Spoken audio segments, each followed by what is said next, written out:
Selamat pagi, salam sejahtera bagi kita semua. Perkenalkan, nama saya Maria Satriana, NIM 1910416851. Kelas A1 pagi dengan mata kuliah Perilaku Organisasi dengan dosen Bapak Adi Mursalin, SEMM.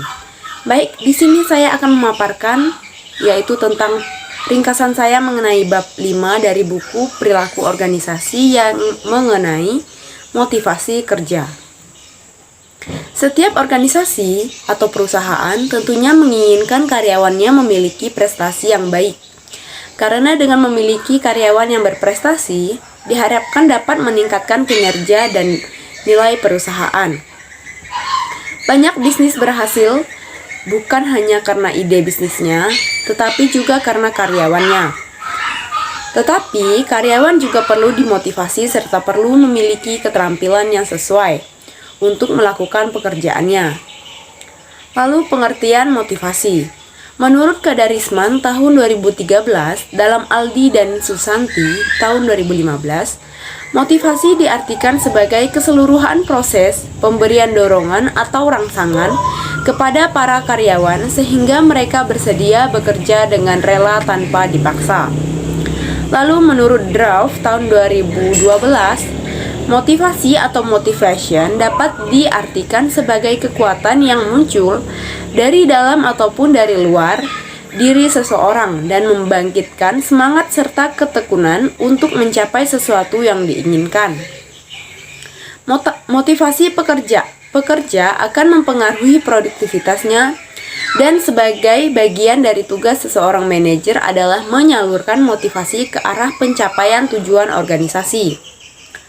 Lalu selanjutnya menurut Rain dan Desi pada tahun 2000, dalam Dominici-Gioglu dan Chen pada tahun 2019, motivation can be defined as to be moved to do something, someone who is energized of activity toward and in the considered motivation.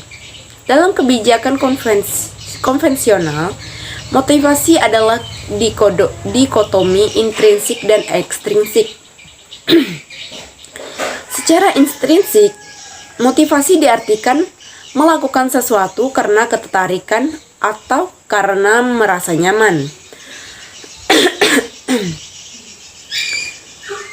Untuk menghasilkan ekstrinsik, motivasi diartikan melakukan sesuatu karena hal itu diperintah untuk menghasilkan sesuatu.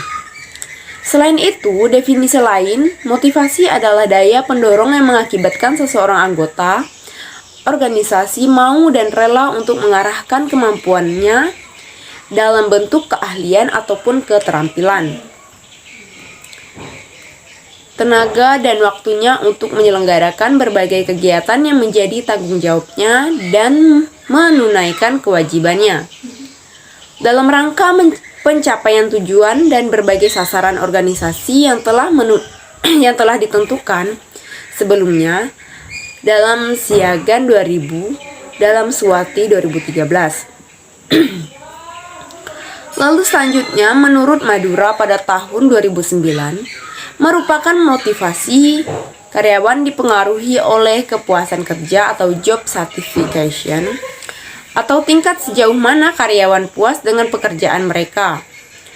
Perusahaan menyadari kebutuhan untuk memuaskan karyawan, oleh karena itu karyawan yang puas dengan pekerjaannya lebih termotivasi, maka manajer dapat memotivasi karyawan dengan memastikan kepuasan kerja.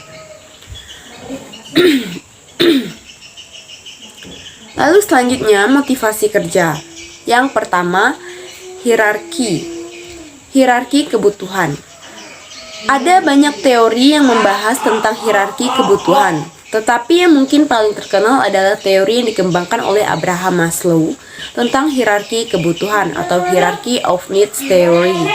Dari Maslow mengemukakan bahwa seseorang dimotivasi oleh beberapa tingkatan kebutuhan yang tersusun berdasarkan kepentingannya. Yang pertama, kebutuhan fisiologis. Kebutuhan fisiologis adalah semua kebutuhan dasar fisik manusia, termasuk makanan, air, dan oksigen.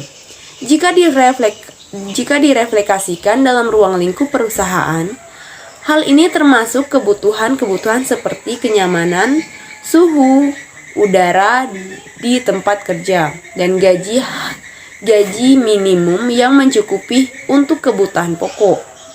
Lalu yang kedua, kebutuhan akan rasa aman. Kebutuhan akan rasa aman mencakup semua kebutuhan terhadap lingkungan yang aman dan terlindungi, baik secara fisik maupun emosi, serta bebas dari ancaman termasuk lingkungan yang tertib dan kemerdekaan dari tidak tindak kekerasan.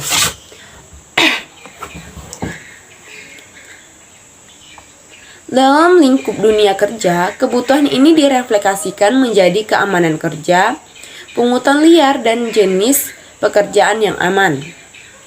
Lalu yang C, kebutuhan untuk diterima.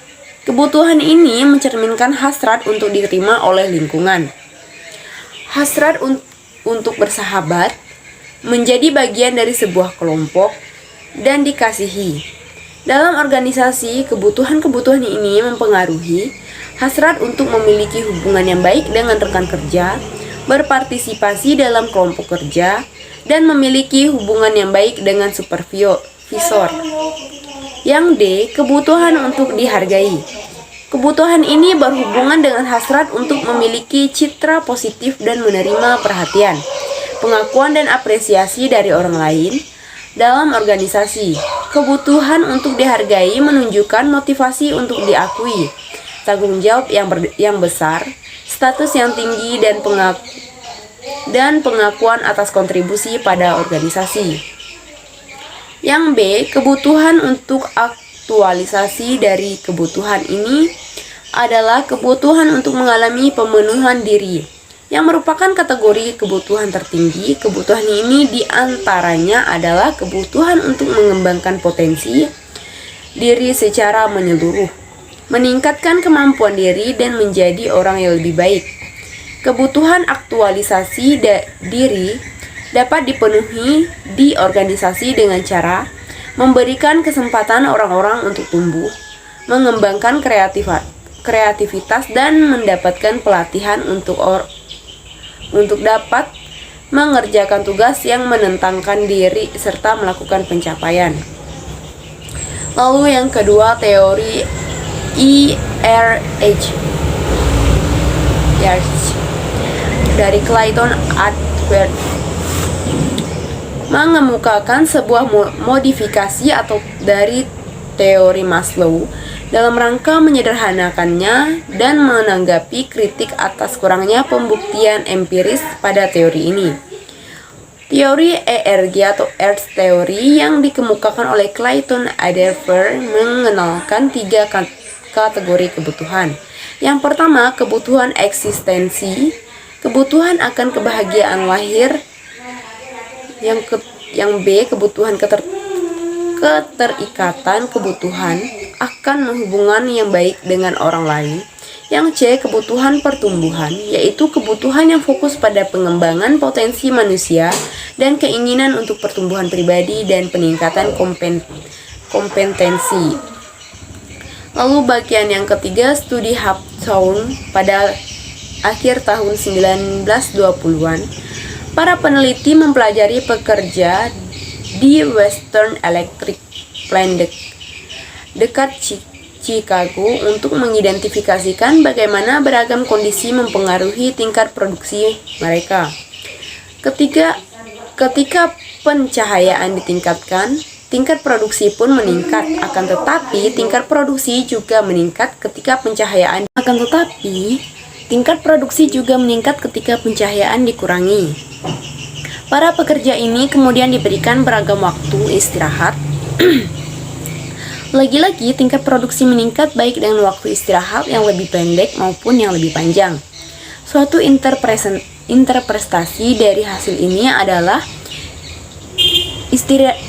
bahwa pekerja lebih termotivasi ketika mereka merasa bahwa mereka diperbolehkan untuk berpartisipasi.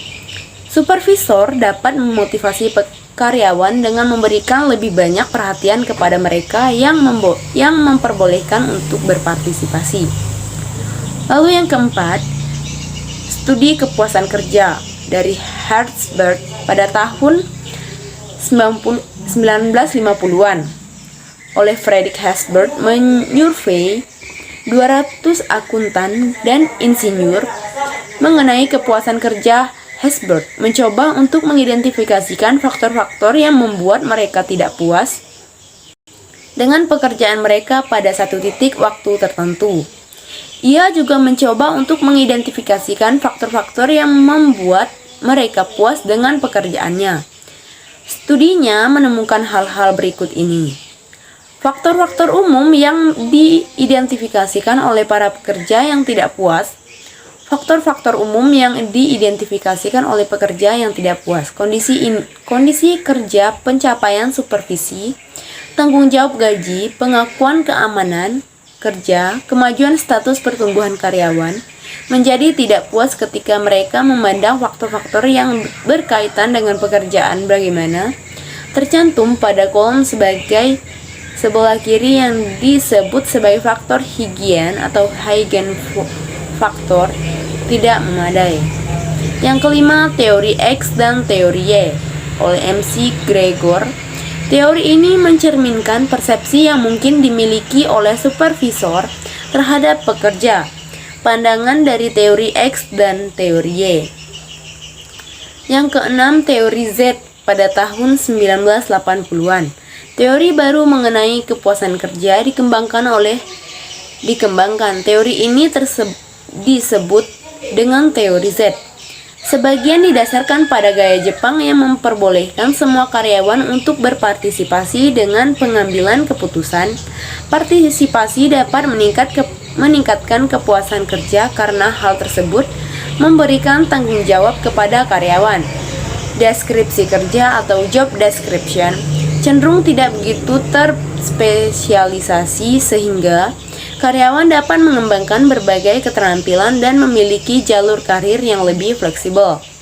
Untuk meningkatkan kepuasan kerja, banyak perusahaan AS atau Amerika Serikat mulai memberikan lebih banyak tanggung jawab kepada karyawan. Lalu yang selanjutnya, rancangan pekerjaan untuk motivasi kerja.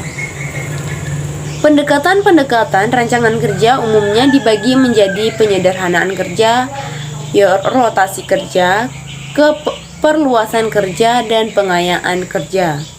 Yang pertama, penyederhanaan kerja, yaitu job simplification.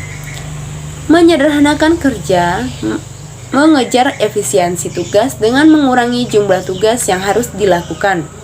Seseorang pegawai, penyederhanaan kerja didasarkan pada prinsip yang diambil dari manajemen ilmiah dan keahlian di bidang industri. Tugas-tugas dirancang agar menjadi tugas yang sederhana, diulang-ulang, dan terstandarisasi. Yang kedua, perputaran kerja atau job rotation. Perputaran kerja atau job rotation secara sistematis memindahkan pegawai dari satu pekerjaan ke pekerjaan lain, yang dikarenakan meningkatkan jumlah tugas-tugas yang berbeda yang dikerjakan seorang pegawai tanpa meningkatkan kompleksitas pekerjaan orang lain. Misalnya, seseorang membuat mobil mungkin memasangkan kaca depan mobil selama 1 minggu dan memasangkan bumper depan di minggu selanjutnya. Perputaran pekerjaan masih memanfaatkan efisiensi teknis, tetapi kreativitas ini memberikan variasi dan stimulus bagi para pegawai. Yang ketiga, pemekaran pekerjaan atau job enlargement. Pemekaran pekerjaan menggabungkan beberapa tugas menjadi satu tugas yang baru dan lebih besar. Jenis rancangan ini merupakan jawaban terhadap ketidakpuasan pegawai dengan pekerjaan yang terlalu sederhana. Bukannya harus satu pekerjaan, seseorang pegawai dapat memegang tanggung jawab atas 3 atau 4 dan akan diberikan lebih banyak waktu untuk mengerjakannya. Pemekaran pekerjaan memberikan variasi pekerjaan dan tantangan yang lebih besar bagi para pegawai. Yang keempat, pengayaan pekerjaan atau job enrichment. Pengayaan pekerjaan menggabungkan motivator tingkat tinggi ke dalam pekerjaan, di antaranya tanggung jawab, pengakuan, dan kesempatan untuk tumbuh, belajar, dan melakukan pencapaian. Dalam pengayaan pekerjaan, seorang pegawai memiliki kendali atas sumber daya yang diperlukan untuk mengerjakan tugasnya, melakukan pengembalian keputusan mengenai bagaimana ia akan menyelesaikan pekerjaannya, mengalami pertumbuhan pribadi, dan menentukan kecepatan kerjanya. Lalu yang selanjutnya, meningkatkan kepuasan dan motivasi kerja. Semakin perusahaan dapat menawarkan program pengayaan pekerjaan ini kepada karyawan, semakin perusahaan dapat memotivasi karyawan. Yang pertama, program kompensasi yang memadai. Perusahaan dapat berusaha memuaskan karyawan dengan menawarkan kompensasi yang memadai untuk pekerjaan yang terkait. Akan tetapi, kompensasi juga memadai tidak selalu memotivasi karyawan untuk memberikan usaha terbaik mereka. Yang kedua, keamanan kerja. Keamanan kerja dapat menjadi lebih termotivasi untuk berkinerja dengan baik. Mereka kemungkinan kecil akan terganggu pekerjaannya karena berpikir untuk mencari pekerjaan lain yang lebih aman. Perusahaan dapat memberikan keamanan kerja yang lebih baik dengan melatih karyawan untuk menangani berbagai tugas, sehingga mereka dapat ditugaskan ke bagian lain jika posisi mereka sekarang tidak lagi dibutuhkan. Yang ketiga, jadwal kerja yang fleksibel. Metode lain untuk meningkatkan kepuasan kerja adalah dengan menetapkan program yang memungkinkan jadwal kerja yang lebih fleksibel. Beberapa perusahaan telah melakukan eksperimen dengan minggu kerja yang dipadatkan, yaitu memadatkan beban kerja ke dalam jumlah hari yang lebih sedikit per minggunya. Yang keempat, program keterlibatan karyawan. Ketika karyawan termotivasi dengan memainkan peranan yang lebih besar di perusahaan, baik dengan lebih terlibat dalam pengambilan keputusan maupun dengan diberikan tanggung jawab yang lebih besar, perusahaan dapat menggunakan berbagai metode untuk meningkatkan keterlibatan dan tanggung jawab karyawan yang lebih besar. Seperti perluasan pekerjaan, rotasi pekerjaan, pemberdayaan, manajemen partisipatif, dan manajemen berdasarkan tujuan. Sekian ringkasan saya mengenai bab 5 tentang motivasi kerja. Sekian dan terima kasih.